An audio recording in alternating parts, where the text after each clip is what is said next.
Did Christianity steal from pagan religions? It's not uncommon for skeptics to make this argument, that Jesus is just a recycling of ideas from other movements and groups. So, is there any truth to that claim? Is Christianity a plagiarized religion that simply borrows from other religions? Let's talk about that. First, we need to dig deeper into this claim that is sometimes made by skeptics. The argument is that Christianity did not originate its core beliefs and practices by itself, but rather repurposed ideas, rituals, and symbols from various religions. In other words, Christianity is like a Frankenstein of other ideas. One example would be the resurrection. You can find various writers saying that there were rising and dying gods prior to Jesus, and that Christianity borrowed from that concept. Others have claimed that virgin births predated Christianity and other religions. Thus, it would stand to reason, in their view, that Christianity simply plucked these ideas and tweaked them to fit into their new religion. Celsus was a 2nd century philosopher and one of the first opponents of Christianity who wrote at length to undermine the movement. Here's something that he said around 170 to 180 AD. If not by his miracles, was it by his prediction that he would rise again after his death that you came to believe in his divinity? How many charlatans have done the like to gain the ear of the populace and make profit by their error? Such were Zelmoxis among the Scythians and Rhampsinitus in Egypt, who is said to have played with a dice in Hades with Demeter and returned with a golden napkin as a gift from her, and many others. He is arguing Christianity simply stole from other religions. This argument was being made close to 2,000 years ago, and it is still being made today. So, is this true? The argument seems compelling, and it is frequently shared in online videos and discussion boards. Maybe you've personally wrestled with this idea as well. Let me provide 2 brief responses to this argument. There's a lot more we could say about this, but I'll offer a direction that you can go down further to do more research. Right off the bat, it's important to recognize that not all these alleged parallels are true parallels. N.T. Wright, in responding to the argument that Christianity borrowed from the idea of dying and rising gods, says the following.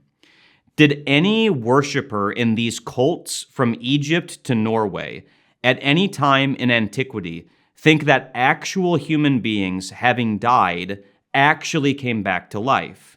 Of course not. These multifarious and sophisticated cults enacted the god's death and resurrection as a metaphor, whose concrete referent was the cycle of seed time and harvest, of human reproduction and fertility. We can see from this quote from N.T. Wright that the ancient world looked at these ideas as a metaphor rather than someone literally rising from the dead. Winter and summer were ways of describing life and death. When the Apostle Paul was preaching to people who would have known about these myths in Acts chapter 17, Paul says this in verse 32. Now when they heard of the resurrection of the dead, some mocked, but others said, "We will hear you again about this." Why would Paul have been mocked if the common view was that people rose from the dead? When people allege rising and dying gods as being a parallel to Christianity, they're failing to see that Jesus' resurrection is qualitatively different. Christianity teaches that someone literally and bodily rose from the dead. Jesus conquered the grave. Nothing else comes close to making this claim. You need to go and look at the details of the ancient pagan religion and see if people are suggesting parallels that are not actually parallels. This requires some research and work and not simply accepting whatever you've heard from someone else. Secondly, though, even if there were parallels between Christianity and a pagan religion, it would not prove by itself that Christianity stole from these religions.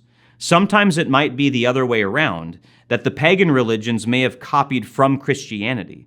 In fact, many of these parallels where people claim that Christianity copied from pagan ideas, the pagan religion came after Christianity. This is especially the case with alleged similarities between Mithra and Christianity. Mithra came around 50 to 70 years after Christianity. Nevertheless, parallels by themselves do not prove that something is fraudulent. I was struck with one article that I had read that made this argument, and part of the article said this. In 1898, Morgan Robertson published a novel entitled Futility. The story was a fictional account of a transatlantic voyage of the cruise ship Titan, traveling between England and New York, the largest vessel afloat, displacing 45,000 tons. The Titan was considered virtually unsinkable. Yet in the middle of the night, in April, with 3 massive propellers driving the ship forward at the excessive speed of 25 knots, it collided with an iceberg and sunk. Since the number of lifeboats was the minimum the law required, though twice that was needed for its 3,000 capacity, more than half of its passengers perished.